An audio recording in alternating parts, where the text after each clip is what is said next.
Assalamualaikum warahmatullahi wabarakatuh.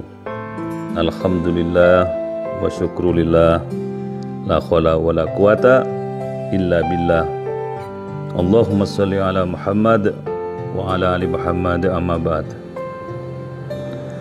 Kaum muslimin yang berbahagia dan dimuliakan Allah, bersyukur kepada Allah dengan syukur yang sesungguhnya, supaya Allah menambahkan kenikmatan yang lain. Jangan kita kufuri, artinya jangan kita tutup-tutupi nikmat Allah itu. Ingat, siksa Allah amat pedih diturunkan kepada kita. Hati-hati dalam hidup ini. Silakan berbuat baik sebanyak-banyaknya dan hindari berbuat buruk, karena semua mengandung konsekuensi dan tanggung jawab. Besok di hadapan Allah kita akan melihat seluruhnya itu dengan terang benderang, cetha welo-welo bahasa kita. Kaum muslimin yang berbahagia, suatu ketika Nabi Muhammad SAW kedatangan tamu, yaitu Malaikat Jibril. Malaikat Jibril yang kita tahu adalah tugasnya menurunkan atau membawa wahyu Allah kepada Rasul Muhammad SAW.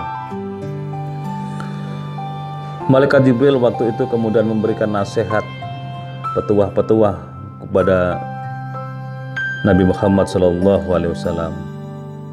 Yang petuah dan nasihat itu berlaku juga bagi kita. Pertama, wahai Muhammad, hiduplah sesukamu, tapi ingat engkau akan mati. Sederhana tapi penuh makna, datar-datar tapi mendalam. Wahai Muhammad, hiduplah sesukamu, termasuk wahai umat Muhammad, hiduplah sesukamu, tapi ingat engkau nanti akan mati. Kapan kita mati? Wallahu a'lam bishawab. Yang tahu hanyalah Allah. Allah merahasiakan semua itu. Tapi ancar-ancar dari Rasul Muhammad SAW, umatku umurnya hanya kisaran 60-70 tahun. Kalau lebih dari itu, bonus. Kalau kurang, takdir. Tapi antara 60-70 tahun itu adalah gambaran bagaimana kita memiliki hak dan waktu yang Allah berikan kepada kita.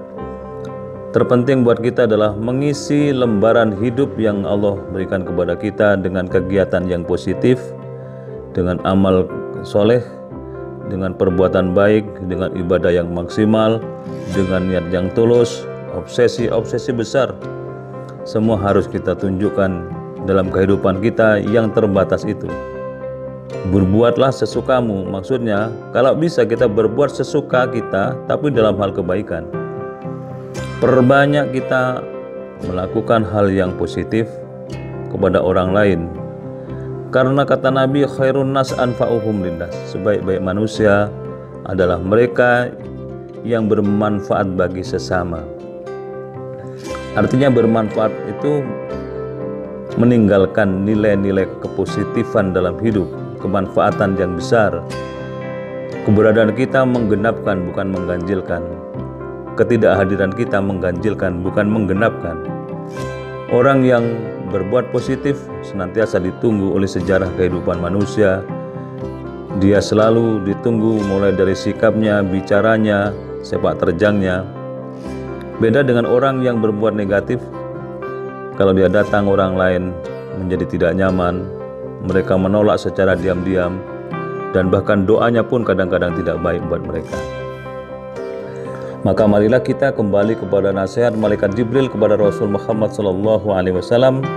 Wahai Muhammad, hiduplah sesukamu, tapi ingat engkau akan mati. Yang kedua, nasihat Jibril kepada Nabi Muhammad, cintailah siapa saja yang kau suka, tapi engkau akan berpisah dengannya.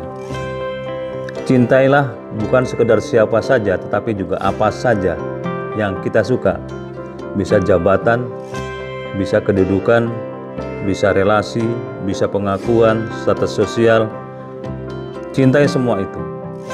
Termasuk kepada orang per orang, cintai anak kita, cintai cucu kita, cintai semua, cintai. Tapi ingat, besok kita akan berpisah dengan mereka itu.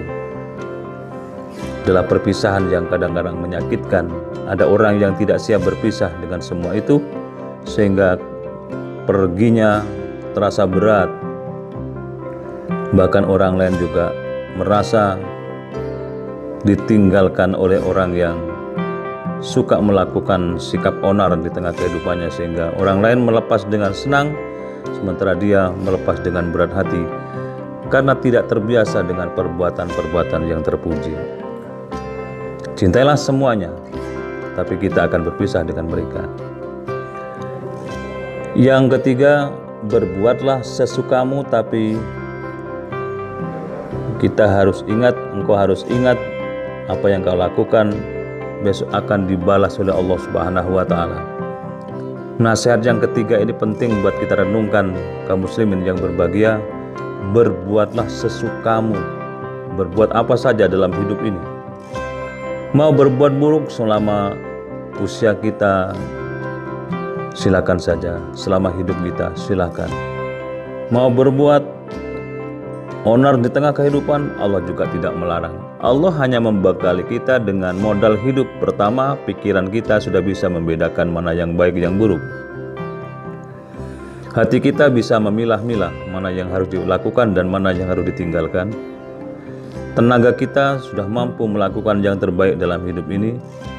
Masih Allah berikan Al-Quran sebagai pedoman hidup supaya kita selamat dunia akhirat. Dan yang terakhir, Allah berikan role model, contoh, tauladan buat kita, yaitu Rasul Muhammad SAW, supaya ditiru akhlaknya, bicaranya, etikanya, perilaku kesehariannya. Tiru Nabi Muhammad, karena Nabi Muhammad adalah orang yang terhebat yang pernah ada di muka bumi ini.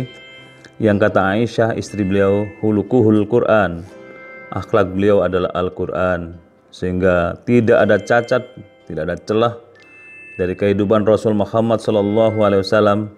Selalu memantulkan kebaikan dan mempesona bagi orang lain, sehingga orang sampai hari ini, bahkan sampai kiamat pun, terkagum-kagum kepada kehidupan, kepada pribadi dan sepak terjang yang dilakukan oleh Rasul Muhammad SAW.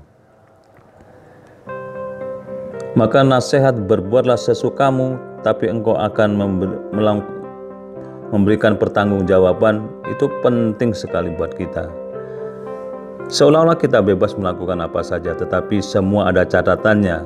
Wa may ya'mal mithqala dzarratin khairan yarah wa may ya'mal mithqala dzarratin syarran yarah. Barang siapa melakukan perbuatan baik sekecil apapun, Allah perlihatkan, dan barang siapa melakukan perbuatan buruk sekecil apapun, Allah akan balas. Sehingga tidak ada yang lepas, tidak ada yang salah catatan, semuanya akan tercatat rapi dan pertanggungjawabannya besok akan dirasakan oleh kita semua. Kecuali kalau Allah memberikan ma'unah, pertolongan, ampunan, dan Rasul memberikan syafaatnya, bacaan Quran datang menyelamatkan kita, sahabat-sahabat baik kita memohon kepada Allah untuk dibebaskan dari berbagai hal yang membuat kita celaka di hadapan Allah. Kemudian yang keempat, yang terakhir, Malaikat Jibril menyatakan, wahai Muhammad, kemuliaan seseorang mukmin adalah berdirinya dia pada malam hari, dan keperkasaannya adalah berhentinya dia meminta-minta pada orang lain. Artinya, orang yang memakmurkan malam hari dengan munajat kepada Allah, dengan sholat lail, sholat tahajud, dengan baca Quran pada keheningan malam, itu adalah orang yang sangat mulia. Kemuliaannya terletak pada bagaimana dia menjaga waktu malam harinya untuk lebih makmur dalam hidupnya itu. Tidak banyak tidur, justru banyak bangun munajat kepada Allah. Ini adalah orang yang mulia.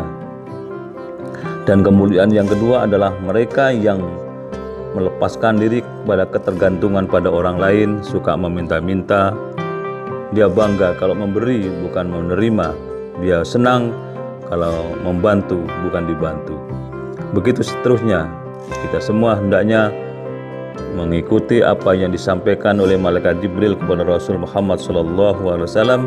Mari makmurkan malam hari dengan munajat, dengan tahajud, baca Quran, bertaubat kepada Allah, dan seterusnya, sehingga kita akan menjadi orang yang bahagia di hadapan Allah Subhanahu wa Ta'ala. Serta berhentilah mulai hari ini sikap mental, mindset kita untuk bergantung kepada sesama manusia. Bergantunglah kepada Allah yang memberikan rezeki, mengatur semuanya, dan Allah maha segala-galanya. Mudah-mudahan manfaat, dan Allah senantiasa membimbing kita menuju jalan terpendek ke surga, dan perbuatan kita selama di hidup ini dalam ridha Allah Subhanahu wa Ta'ala. Assalamualaikum warahmatullahi wabarakatuh.